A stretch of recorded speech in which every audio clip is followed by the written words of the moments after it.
Welcome to Unsilent with your hosts Dave and Brian. This is not another current events podcast. We're digging deeper, diagnosing, and discussing what's really going on today, how we got here, and providing observations for future generations. Welcome to Unsilent. We're Brian and Dave. Let us know where you think we got it right and where you think we got it wrong. You can do that by visiting unsilentpodcast.com. Rumble's got a great place to leave some comments, Facebook or other social media channels. So let's get into it. Brian, is there anything at all interesting to talk about this week? Anything even just slightly Well, what's funny is interesting? imagining this being listened to, 60, 70 years from now, it's going to sound like weird to hear somebody say that. But in the context of the last 7 days, the quote unquote presidential debate happened, which I it felt more to me like a presidential debacle than a debate. But Yeah. Oh, yeah. it was, well, I won't say. You what's your take on it? What did we learn? What did we learn? We learned that the parties, in particular, the Biden family and the Democrats, will go to any length to hold on to power, even including putting somebody on stage who really, I am not a Biden fan, never have been, never will be. I felt so sorry for the guy. Yeah. So, he's being propped up like Weekend at Bernie's. Yeah. And it's sad. So imagine a world in which Kenny G, the guy we're talking to for new listeners, Kenny G is the guy who will be middle-aged and around the year 2070, 2080, somewhere in there. Imagine, for whatever reason, Kenny G does not have access to video of this. Dave, how would you describe what you saw? Well, probably one of the best ways to describe it is using a contemporary. In other words, when Robert Hur talked to President Biden and declined to prosecute him, he said, because he's an elderly gentleman with a failing memory. Yeah. Well, that is exactly what we saw on stage, is an elderly fellow with a failing memory who has age-related mental decline, being put forth to be the president of the United States again. Yeah. That's what we saw. Yeah, I guess I would explain it like he looked feeble and frail, no question. I mean, he's 81 or something like that. So, but right, 81. I know 80-year-olds that are pretty spry, relatively speaking, for sure. I know 80-year-olds that probably are in better biological condition than me. But he looked frail and feeble at a minimum. Yes. And then he had this like a lost child stare, like not really knowing what's going on. I'm sure he knew what's going on. I'm not saying he didn't, but the appearance was a person who's not 100% sure what's going on, kind of the far out stare, or the 1,000-yard stare, I guess it's called, whatever. Yeah. Mouth agape, like, minutes at a time, or for sure blocks of many seconds at a time. There's the usual stuttering and stammering, and like he lost his play. Okay, he that's like I've grown accustomed to that, so that wasn't really shocking, to be honest. Like he loses his train of thought and can't really articulate things. I'll forget that. I already do that stuff. But it's just the distant stare and the mouth agape. And I found myself, I didn't watch the whole thing. I watched many clips though, so I feel like probably altogether I watched the whole thing. But I just found myself saying, just close your mouth. If you close your mouth, like your appeared IQ will go up like 43 points. Exactly. Well, it's a real repeat. We've seen these clips of him, when he was at the G7. We saw the clips of him when he was at Normandy. We saw when he was at the fundraiser and President Obama had to lead him off stage. We saw the ones where what's her name? Marconi from Italy had to kind of corral him. In every one of those situations, you saw basically the same thing. You saw his hands kind of frozen. Yeah. His like you say, his mouth again open and sort of a blank stare. Yeah. Now we were told in those situations though that wasn't really what happened. Those were cheap fakes. Yeah. Which you and I didn't really cover. Nobody's saying that. As that was unfolding, you and I kind of we didn't really get into that because it doesn't matter why. But So to put it into context for Kenny G, explaining what this was like as they're looking back 70 years from now or whatever. So again, we live in a very divided country, two parties, two separate sets of media that we're gathering information from. Both, by the way, very partisan in their viewpoints. And I 100%. Yeah. don't know of any. There probably are some. I don't know any off the top of my head who are calling like media sources that are just calling balls and strikes. I don't know if we really have that right now. No, We might. I there's don't no know. money in that. There's no money. You're 100% right. So half the country has been railing for at least a year, probably a few, maybe since Biden took office, that he's not in he's mentally impaired. He's not in condition to hold office. Yeah. He shouldn't have the codes. He shouldn't be deciding our foreign policy, tax law, all that kind of stuff. And the other half of the country has been saying that's all BS. You guys are making stuff up. And then as these videos that you were describing, the G7 thing and the Marconi and the whatever, as those things began trickling out several weeks ago, the half the media that was in his corner was like, these are edited. Meanwhile, the people who are putting them out are like, show us the edits, like show us the one not edited side by side with the one that Right. is. Like, what are you talking about? These are not edited. Yeah. So they can't even agree upon what an edited video is. So half the country for weeks and weeks was hearing about how the Republicans and conservative media are spreading lies and misinformation with these cheap fakes, a play on the word deep fake. And Right. the conservative media is saying like, you guys are full of crap. These are actual videos. Like, pull the clip yourself. These are not edited. And so it was an unmasking of, I would argue, reality. Yeah. And there was no way, even the progressive media afterwards were saying things like it's nearly panic mode, like these real Yeah. they were exposed, and it was Right. odd. So I feel bad for the guy to be in that stage. I feel bad Yeah. for anybody who's in that situation. And I'm angry at him and his family and the party and all the media for like putting us in this situation.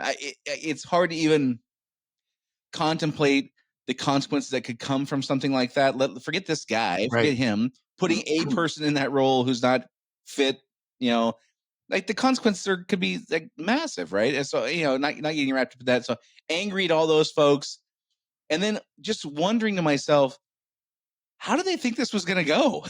Like, what do they think was going Right. to, Right. what was the home run to them on this? Right. Well, and that's really part of the staggering piece of this is seeing all those things. They knew that they were lying to us about his cognitive ability, and yet they thought that if they stick him in Camp David for a week Yeah. and have experts around him, and if they drill this stuff into him enough, I mean, there's speculation about, is he on Adderall? Is he getting Right. B12 shots? Yeah. All of this kind of stuff, which then, if you take that one step further, the other important question, it seems to me, is who's running the country? Right. Yeah, it's I not mean, a democracy really, or a who's running the republic if country? none of us know who's actually calling the shots. Well, yeah, because if the person that you saw up there is not somebody who is really, now they say that I've heard elder, and I deal with elder dementia Yeah. and decline every day. I've Yeah. got a 96-year-old dad, so I know about this stuff from a practical Right. perspective.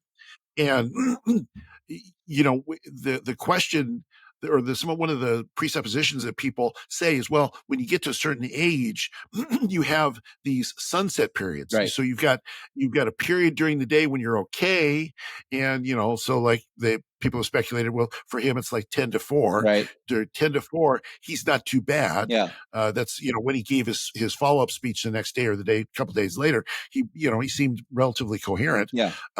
But what if a crisis happens when he's in sunset mode? Right. Mr. President, Russia's attacking. Yeah. What do you do? And a plausible, if not likely, scenario was the reason he took 7 days to prepare for a debate, which that alone was like bewildering and maddening and whatever. But yeah, 7 days to prepare is probably because they were having him sleep in a little bit every day. And so right. the debate happened. And I'm not even kidding about this. Like, it seems very likely that they had him sleep until 8 on day 1 and then 9 and then 10 and like move that back further so that he was in his prime daytime mode at 6 p.m. or whenever this debate happened, right? That seems, plausible again, if not likely. Yeah.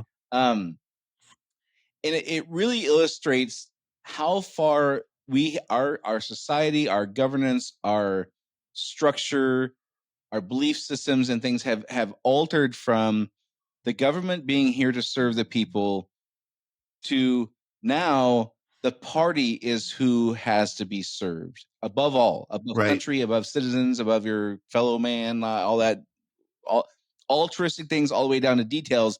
Nothing matters except for the power, the party that's in control. And it really, for me, just Right. illustrated like, holy smokes, this is how far we've gotten with that word. Now the party is what matters, not the country. The party is what matters, not the citizen, not even the elected officials. The party is what matters. Right. It really illustrated that for me. Well, once you have a situation where you've got a cutout, I mean, they talk about cutouts, right? Somebody that sort of takes the place of what you expect. Well, that's really what we've got in the Oval Office now. Now, somebody is making decisions Right. because government is running. You have to have foreign policy, even if you have a corpse in the office. Yeah. So somebody's doing things. Somebody's in theory keeping things going economically, militarily, foreign. They're not going to him and getting his wise counsel of 50 years to. Yeah. I'm sure there's some level of interaction, but at that point, you don't have a republic anymore. I mean, to your point, I think you really don't have a functioning republic anymore. No. You've got a scenario where the true leaders, and I don't like conspiracy theories and there's dark shadowy figures in the back room. Well, we don't know who's running the thing. Right. So there has to be something there. There's got to be somebody running the thing. And we don't know who it is. That's a seriously dangerous situation. What it feels like to me is like there's the flat stands and the cardboard cutouts from like movie theaters and TV shows or movies and TV shows where you buy a cardboard cutout that's basically two-dimensional. It's the thickness of cardboard and it stands up and you're like, you can have your picture taken with somebody from a movie because it's a cardboard cutout. It feels to me like there's a cardboard cutout representing the Democratic Party and you can't question the cardboard cutout because it's the party that matters. It's not really the guy even anymore. Now they won't say that, of course. He's the best guy for the job, whatever. But what was unmasked was the guy that they've been saying all these things about can't be the guy. There's only like 3 possible scenarios I can think of. I wrote them down here so I would make sure I didn't forget what they were. But either so as the progressive media was like coming unspun a little bit after the debate, which they immediately were, and the days followed it got even worse, right?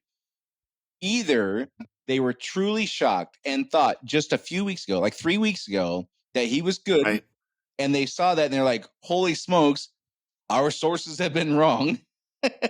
There's that possibility, or they knew all along and were just lying as long as possible and hoping for a miracle, right? Or they knew all along and they set him up to fail.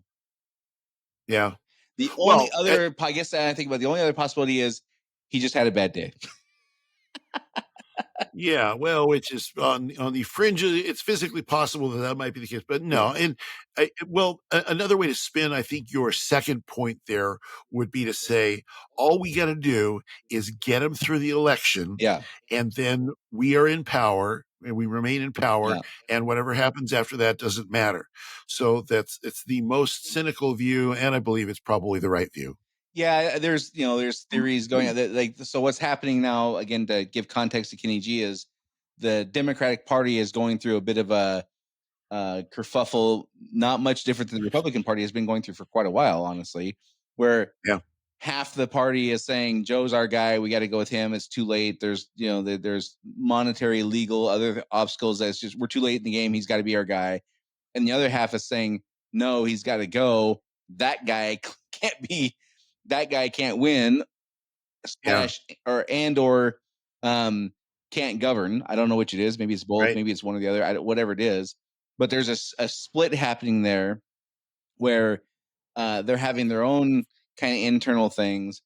And so I do think that, like, some kind of version of what you and I were describing there, where they knew it was bad, but if we can just get through this, we'll be okay. Right. And whether that was hoping for a miracle or it was good enough, like just don't completely fall apart, which he kind of did. And Trump will do the Trump thing, and Trump will look like a jerk, and people will say, well, between the jerk and that guy, I'll take that guy. But Trump did a good job, I think, of overcoming Yeah. what they estimated him to do, and did a reason. But again, it's not even about Trump. Like I've not heard anybody talk about what Trump. They accuse him of a bunch of Right. lies and stuff, which he could fall down the stairs and accuse him of lying. It doesn't matter. But so take that part out. All people are talking about is Joe, and so it has to be right. I think you're right. It has to be that they knew, and they were just like, fingers crossed, if we can just get through this one and the next one and keep him kind of sequestered away, we'll be all right. Yeah. Well, I know that's what it is. I mean, so you take a look at, like, if you take a look at people on the left who are liberal commentators, one of them that I have some level of respect for, although I disagree with profoundly on a lot of stuff, is Bill Maher. Yeah.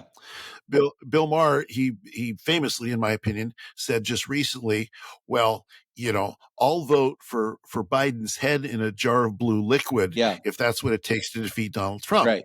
So the point is, it really doesn't even matter. I mean, the emperor has no clothes. Yeah. It's completely unmasked, because they believe, and I believe there's a lot of people who honestly believe that, Trump is the end of democracy. It's the end of, America as we, all that kind of stuff. And therefore, it doesn't matter if he can govern. It doesn't matter if he can speak well. It doesn't matter if he embarrasses himself and us on the world stage. It doesn't matter if having a weak leader empowers all of our having a leader with cognitive decline empowers all of our global adversaries. None of that matters. The only thing that matters is defeating Donald Trump. And so that's where we're at. I think I look at it a little bit differently. And what I see is kind of the through line I see here is the person doesn't matter, the party matters. The party has to win at all costs, because our version of quote unquote, air quotes, democracy must be fulfilled, which means our set of values need to be put in place. And both parties are doing this. And I agree with one of them way more than I agree with the other one. But it is about the party, because the party will see despite who's in charge doesn't matter. Collectively, they will see the agenda they want, and their version of America moving forward will be, but that's because of their value set will be put in place. Right. Well, and I think it's been the case for quite some time, actually. I mean, more so now, more nakedly now than at any time in the past. But I think to a great extent, that's been the thing for some time. I mean, there's been for years, people have said that, well, Barack Obama really doesn't like Joe Biden. Right. I mean, the things that Joe Biden said when he was running against Barack Obama. Never estimate Joe's ability to F things up, is a famous quote from Barack Obama. That's right. And even in those days, Biden said some things that were, cringeworthy. I mean, he was only in his 70s or 80s or early late 70s or mid 70s at that point. So, but Obama picked him because he he brought some things with him that he could use. Politics. And so it's all politics, and really, again, all about the party, not about and this is where I think we have to realize that it's about power, not governance. So the question of governance exists in modern politics in order to serve the needs of the powerful, in order to serve the needs of the party. Foreign policy exists to serve the needs of the party. So when things get evaluated, like, okay, well, what's happening in the Middle East? Well, what's good for my power position in this economy, in my values in this world that I'm in? It seems like it just keeps going back to my value set. Who should have the say? Who should have the power? Who should the laws most benefit? Which particular groups are served best? Like all that stuff. What's our view on religion versus LGBT stuff? All that stuff. It's the values that they want. And I would suggest that even the value set is subject to the power need. Right. Is subject to the power need. So, right now, value set, they get all the power. Exactly. And as long as they get all the power, their values will remain these values, media infused values. But at the moment, and so as long as Biden, and you can understand this then when you look at, say, well, how did they turn on a dime? How did the New York Times, which is calling for Biden to drop out, how did they turn on a dime on Biden? Well, it's because their power is threatened. Yeah.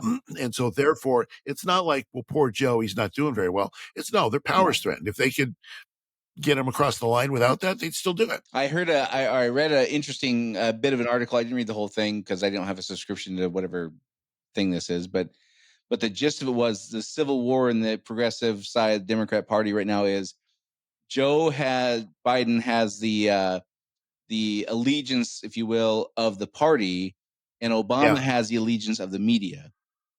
And so I don't know if that's true or not, and it probably doesn't matter. What's interesting though for me to watch this unfold is as the media, progressive media, like AKA mainstream media, AKA corporate media, like the media whose bills are paid for big pharmaceutical companies in marketing and advertising, right? They're following the COVID playbook lockstep. The same thing that happened with COVID when that was unmasked is happening here. So for a long time, they deny, they lie, they claim conspiracy, and then upon exposure, they come clean. And that playbook is exactly unfolding before our eyes, just as it did with the COVID stuff, the vaccines, the lockdowns, the kids staying at home from school, all the BS that quote unquote conspiracy theorists were railing about was, they deny, lie, cover up, minimize, deplatform, all that stuff. Same exact thing happened on the cheap fake thing and all the things around that era and before that, even for months and maybe a couple of years of like, hey, this guy's not really with it. Deny, lie, claim conspiracy. I mean, the number of times that they say right-wing extreme conspiracy theorists, I mean, it's got to be over 100 times a day if you collectively add up all the progressive news sources. Then it gets exposed and they're all flabbergasted.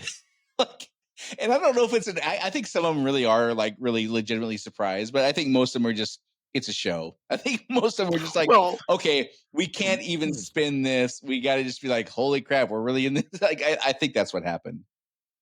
Well, I think, and there's another layer to it as well. I think so. So all of that happens.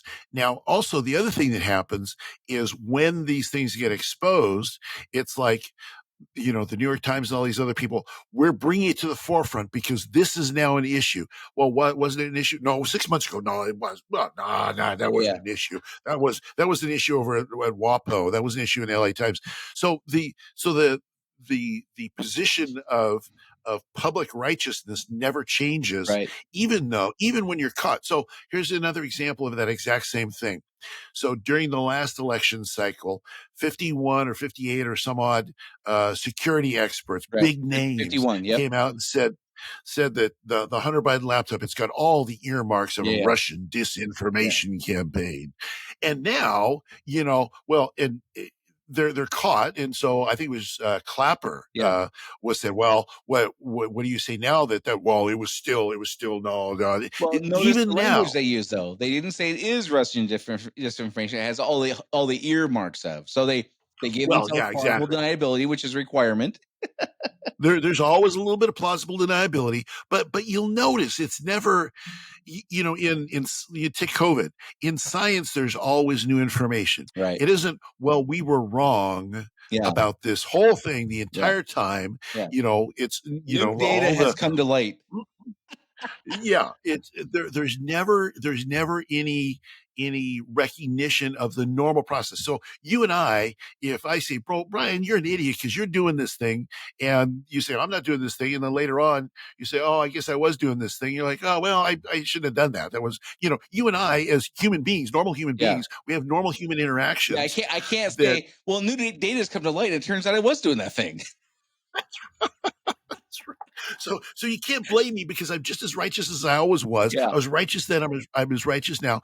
And so what does that point to? That points to the fact that what we're talking about now is exactly the motivation. It's always about power. You never apologize. You always say there was exigent circumstances. You always say something was excusable, and I couldn't have made any other decision. Those 51 people couldn't have made any other decision back then based on Hillary couldn't have made any other decision on the dossier. And speaking of the playbook being repeated, now instead of having 51 CIA professional, intelligence professionals, I guess the better way to say it. Now we have 16 Nobel Prize winning economists saying that it's very likely the economy would crash if Trump took off. Again, same kind of, caveat to the language. They have it out, but They're strongly saying that this is very likely to happen, but leaving themselves that little bit of wiggle room so they can't be pinned down. Yep. It's and the thing that blows me away is, and I don't mean this in a self-righteous way. I promise I don't. We as a species are so dopey for falling for this stuff. And I'm sure I've fallen for things that are really dumb too. That 40 years from now, if I live that long, I'll look back and go, "Holy crap, that was really." I'm sure that there's things like that I'm still ignorant to in my own perception of what reality is and things I believe and things like that. But these things are so patently obvious, and we still fall for it. I just keep thinking, like, we look back at the guys who fought the Revolutionary War with muskets and all that kind of stuff as kind of like all this technology we have. Because how much we've grown as a species. We understand that men have feelings now and women should have a say in how things are run. And look how evolved we are. And the same crap is happening to us that was happening then. And we've changed our policies on some things, but we're still just as ignorant as we were back then. Well, and it goes to the point that we want to believe, one, that we're generally right about most everything we believe, because nobody believes things that they're wrong, right? I mean, there's nothing, I will confess, Brian, there's nothing that I believe strongly that I'm wrong about. Right. Well, of course. I mean, so but you have an education from Evergreen State College, so that goes a long ways to support that. No, I didn't get any grades, so it doesn't matter if I was right or wrong. Well, you spent I tried really hard as a student, so that gives you a much higher level of education, sophistication, and understanding than us regular folk. I'm glad you've realized. I'm glad you've realized that. Yeah, that's good. But the point is that we want to believe that all of these things that we line up ourselves around are accurate. We want to believe that the people that we trust in the news media are accurate. We want to believe that the people that are in charge in the government that we voted for are accurate. We want to believe that Fauci was on the up and up. We don't want to believe that the world is either so corrupt or so disorganized. I mean, I suppose maybe it's because we're too aspirational or too proud or something, someplace in between those things. We want to believe all these things are true because it threatens our sense of self if our understanding, our basic understanding of reality is wrong. I think whether it's on the right or the left. I think it's equal parts ego and laziness. Probably so. If I learn that these things are not true that I believe are true, my ego takes a real hit there, and also then I have to do something about it. Right. Well, and then you have to examine your entire belief system on which your entire attitude about the world is based. Yeah. And that's hard work. Well, Fauci's got to figure it out. I don't need to invest any calories burnt on solving the problem myself. I just defer to the guy who told me what to do, and my life is easier. And I just save that block of time to do my own investigation or education on the topic or whatever. That's part of what modern society's given us. Yeah, for sure. So we have this kind of all unfolding, and there's not much more to talk about as far as like the debate and the reaction, but there is now an obvious question Kenny Juby asking is like, well, why don't they just replace him? So quickly, I'll go. Here's my understanding, which is limited, of course. I have heard that there's problems like the Biden-Harris campaign has I don't know, $100 million, $300 million, whatever millions of dollars in a fund to run ads and like whatever. Well, Biden steps down, that defaults to Kamala Harris. Yep. And she has all that money now. So he leaves and they divorce and she gets the money, right? So we'll come back to that. So that's a thing. Like there's actual financial implications. Yep. This is my understanding based on a judge I heard talking about this. So, take it for what it's worth. Then there's legal things like we're in July and the election's in 4 months, and getting people's names, candidates' names legally taken off and put on a ballot in certain states just doesn't happen in that timeline. So there's legal implications.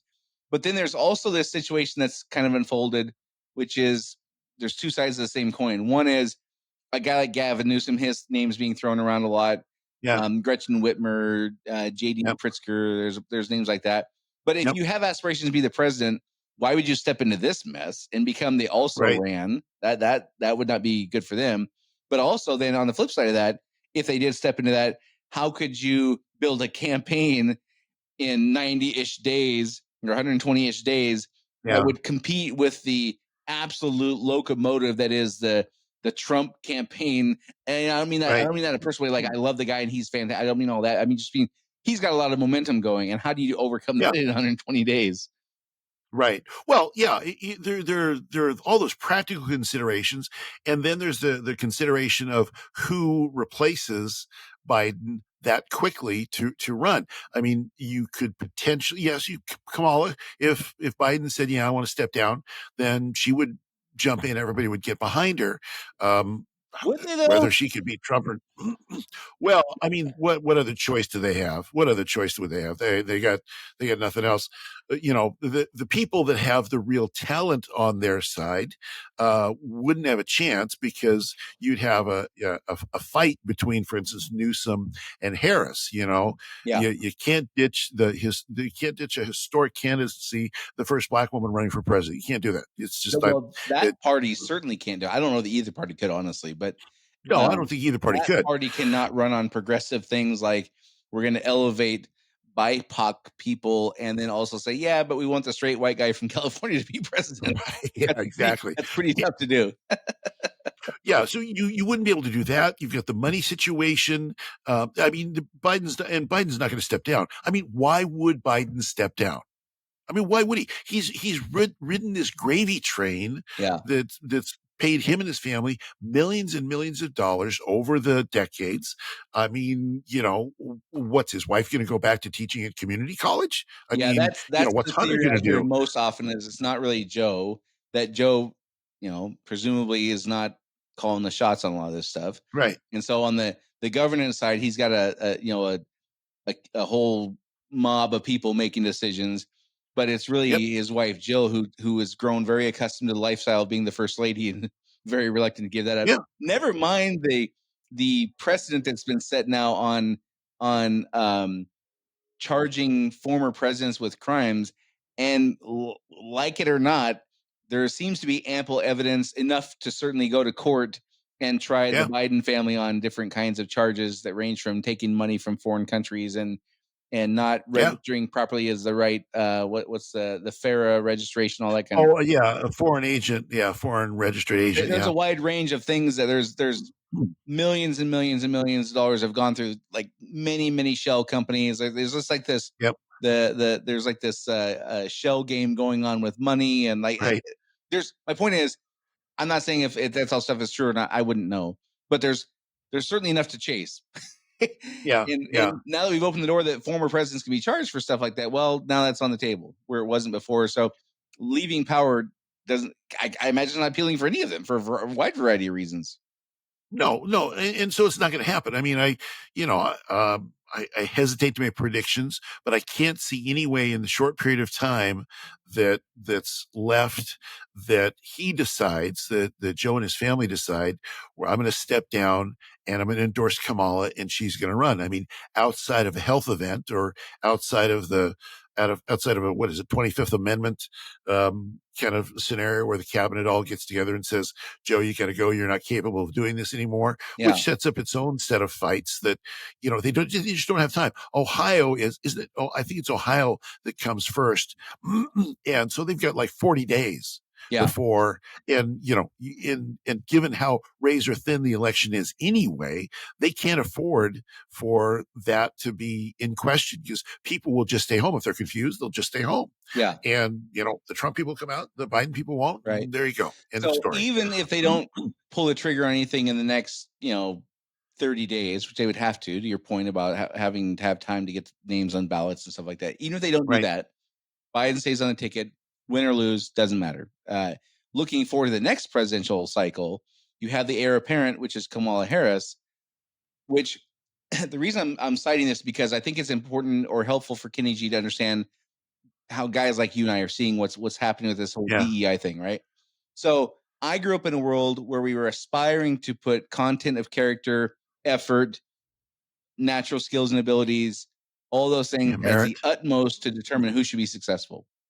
Now, in recent years, that's shifted to where we're kind of back to what I would consider, 1938 Germany thinking or 1835 Mississippi thinking, which is, we want that, but what matters more is like what race you are, what religion you are, what.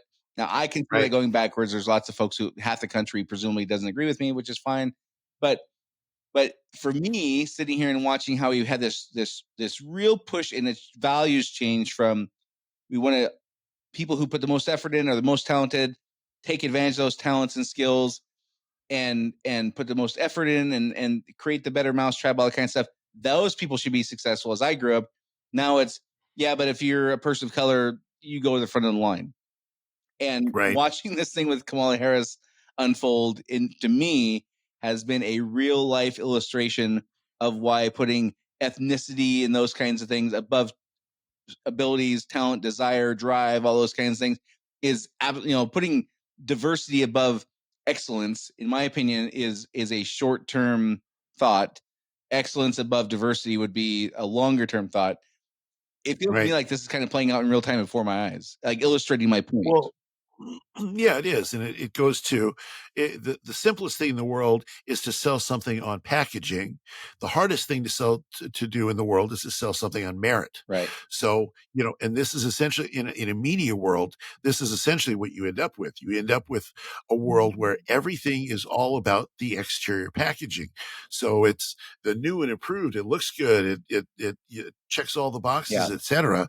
Well, but what is it? What's the benefit? What's really going to come from this? Well, but no, that's not important. The packaging is all, and the thing is, this goes back to the previous point of we want to trust those that are in power, that are giving us these messages. We want to trust the mainstream media because we remember, in our parents' day when we can trust Walter Cronkite and Huntley Brinkley and Tom Brokaw and all those guys. So we want to believe in a world where all of that is possible, and that leaves us in a situation where we don't have critical thinking and the ability to evaluate these people outside of just the packaging.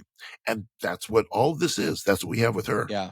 And by the way, I want to supplement what I said earlier with saying I preferred Barack Obama over both candidates he ran against. I didn't like either one of the two guys that he ran against. To me, I want the best person doing the job. The thought that we are being told to consider the ethnicity of a person is just so bewildering to me that I just on what planet does that make sense? Anyhow, it illustrates the change that has been foisted upon us, and now I would say it's going to illustrate the consequences of that kind of thinking.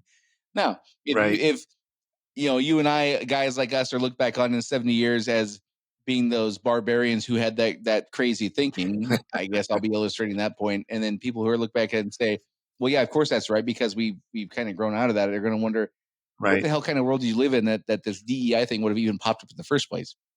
And my answer is a crazy one.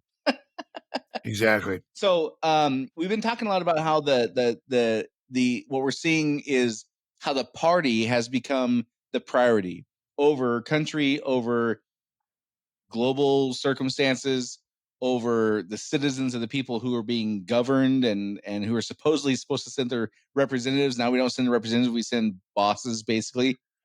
Right. Kind of how it feels to me. And it makes me think of the book 1984, where part of the language in that book from George Orwell was the party is always right. Yeah. And what I think is interesting in the terms of the context of this podcast is George Orwell wrote that in, I think, 1949, 1947, somewhere in there, fresh on the heels of their fourth turning, World War II, the Great Depression, all that kind of stuff. And so when people, which that book is cited by all kinds of media sources, doesn't matter what side of the aisle they're on, it's cited all over the place as, here's evidence of George Orwell's predictions coming true. And the phrase that's very Orwellian is tossed around quite a bit. Yes. Yeah. And what I find fascinating about that book is people always it's remarkable how accurate he predicted this. But now, understanding the fourth turning and these cyclical nature of things, I think the reason he was so prophetic on those things is because he had just lived through it. Yeah. Yes, exactly. And he lived through a situation where power became completely corrupted. And the reason I think you have the right and the left both pointing towards things and saying it's Orwellian is because sometimes we just miss the point of what Orwellian really means. Yeah. I mean, I think that's a big part of the problem is in modern vernacular, Orwellian means the other guys, not me, have power. Right. if so to the left, if Trump if Trump is the president, well, that's Orwellian because we don't like Trump and he's got power and therefore he's big brother. On the right, then you find the same thing. If Biden and his cronies and the World Economic Forum are the ones that are in power, well, that's Orwellian because they don't think like we do. As opposed to saying that Orwellian really means that we are rewriting reality to fit a power structure. Right. Whether it's the right rewriting reality or the left rewriting reality, because I'm on the right, I tend to think the left really does it a whole heck of a lot more. But that's the true nature of Orwellian, and that's what happened in these last, like to your point, these last fourth turning crisis cycles. Is certain people were rewriting reality, saying this is what reality is. Nazi Germany and 1,000-year Reich and the Jews are the source of our problem. Well, and even all of those Roosevelt, kinds of things. there's people who lived through the 30s where all these social programs emerged, which, by the way, now we're, I would argue, somewhat crippled by, but they were lifesavers for those people. And some people were like, thank goodness the government's finally stepping up and doing the thing to take care of its people. And other people were like, this isn't the socialist country I grew up in. And in the context of the Great Depression and World War II, that is dramatically minimized the conflict that was happening in our country then about social policy versus personal responsibility, right? Right. But so even within the framework of our own country, forget World War II and forget the Depression for a second, our own country was going through a rewriting of what the rules are of how governance is supposed to happen, the relationship between personal responsibility of the citizen and the responsibility of the government to take care of people. That was all being rewritten, and a new value set where women's suffrage had happened I think in the 20s or something like that, 1920. I think that Wyoming was the first state to have that. Like the rules of the game were changing. Now, many of those things, by the way, I look back on, like women's voting, obviously look back on, okay, well, that was pretty smart move. Let's do more of that for sure. Right. But in the context of where they were at, like this is a rewriting of the rules and a new value set as far as whose responsibility for my success in life and my taking care of my family. And so Orwell writes this book on the heels of having lived through his own crisis cycle in the fourth turning there. And then I imagine it was not easy. I'm not a writer like he is, but I would imagine it was pretty easy to take what he saw and go and extrapolate that forward 80 years and go, well, not 80 years, like 40 years in 1984, 35 years, whatever it was, 25 years, I guess, and say, this is what it would look like in the future. Right. Well, and also I think going out of a crisis era into an era where there is strong alignment with, after coming out of World War II, we were very aligned as a society. There wasn't a lot of societal disagreement. I mean, it wasn't perfect. It's never perfection, but you could look at that from Orwell's perspective and say, well, he could see how this alignment, if it was allowed to continue and continue and continue, could result in the dominance of the state, and therefore to the point where you actually have to rewrite history. Now we see the same thing in our crisis era. The notions where things that happened in the past have to be spun in a certain way to support the current narrative. Well, memory holing, just like we talked about with the Hunter laptop thing, memory holing certain things. No, that didn't happen. Yes, these things happened, but it wasn't like you're portraying them to be. It's spinning in a different different way. So that same thing comes out in a crisis era. So in the book 1984, if I remember correctly, there's a section where it talks about 2 + 2 must equal 5, right?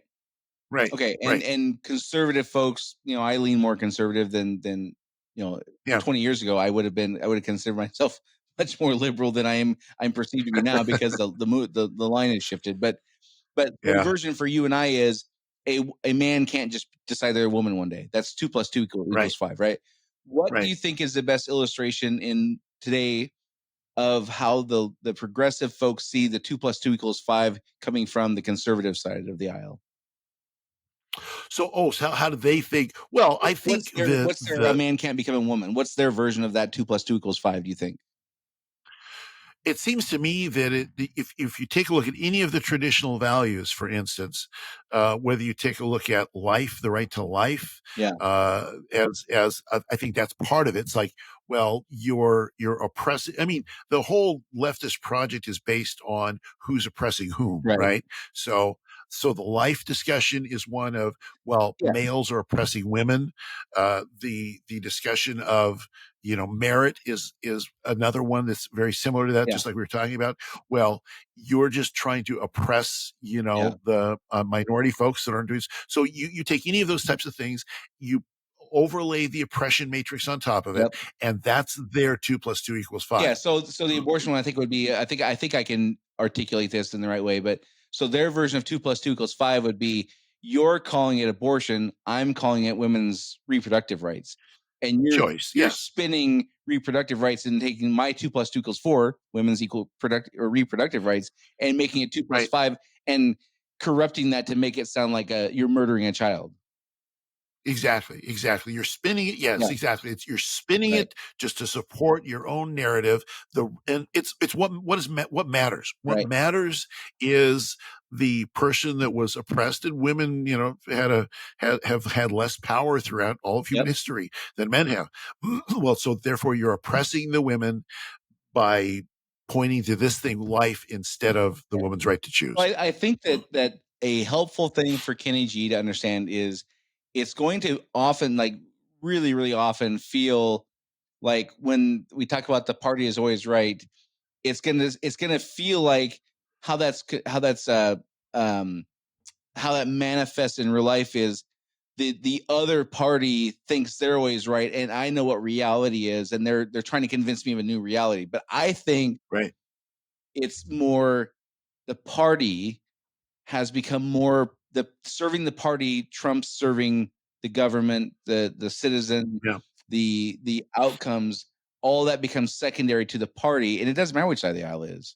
I think it's true Yeah. in DC. If you go to DC now, I think there's plenty of people who do not have the best outlook for man in mind, who are on the conservative side of the aisle, and the party must Sure. win. Who cares what happens to the country, and who cares who has a finger on the butt? The party's got to win. I think that's equally true on both sides. Sure. Well, and I think it's justified by both sides because they point to the other side and say that's true about them. Yeah. So in other words, well, they're all about power. They're all about control. They'll do anything. They're craven. They'll do anything for control. So we can't play Mr. Nice Guy anymore. Right. We have to be all about control. So it's, who's bringing the biggest bat to the brawl. Yeah. If they're bringing a bat, what Barack Obama said, if they're bringing a knife, you bring a gun. So it's escalatory in that regard. So it's and this is like in any kind of warfare, the danger is escalation. It's always Right. escalation.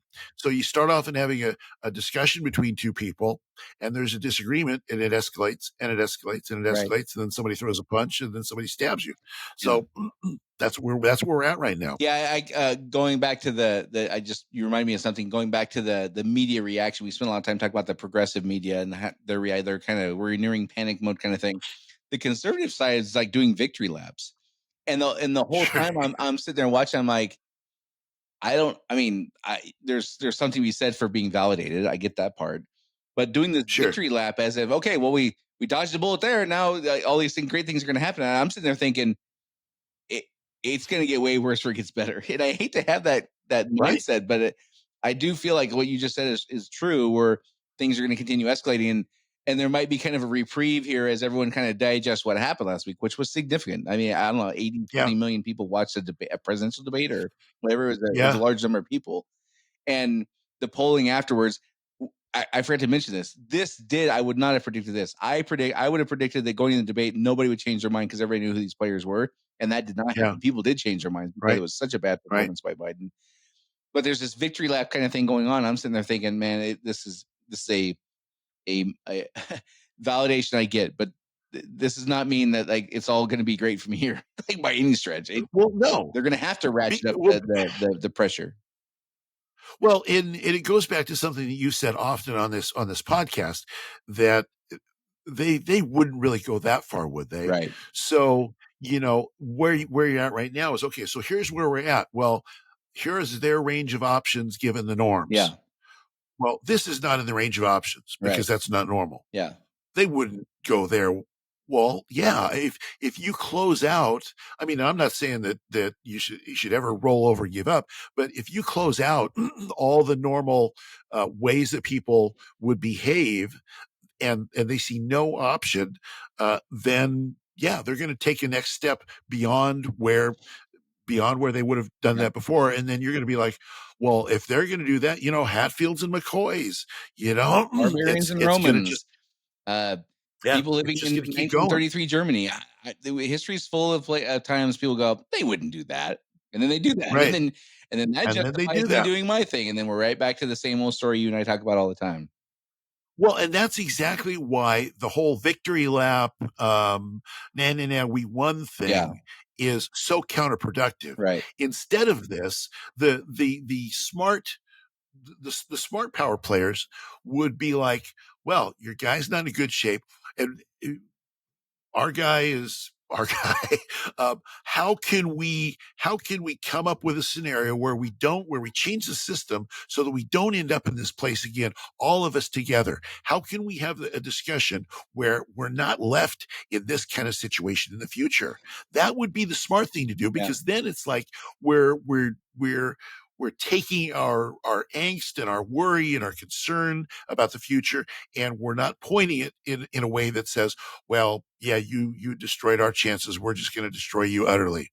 Well, if AI, but that's not going to happen. AI dominates our society, then we will do just that, because the thing you're describing is human nature. If we take human nature out of it, everything would be great, right? Like I said, it's not going to happen, but that would be the smart thing to happen if it were possible. Well, that time flew by there for me anyway. I don't know about you guys listening, but anyhow, as Dave said in the opening, we'd love to hear your thoughts on this. Where'd we get it right? Were we on the wrong track? Come and tell us. Unsilentpodcast.com. Rumble's got a great comment section, as Dave mentioned. And anything else, Dave, or does that pretty much wrap up this week's synopsis? I think we wrapped up the current situation. Yeah, I think we pretty well wrapped it up. Put a bow on it, tie it up, send it off to the museum. All right. Until next time, this is Dave and Brian signing off. See you next week. Do you want to be unsilent? Make your voice heard on our social media channels and share where you think we got it right or wrong. Go to unsilentpodcast.com for social links so you can join the discussion.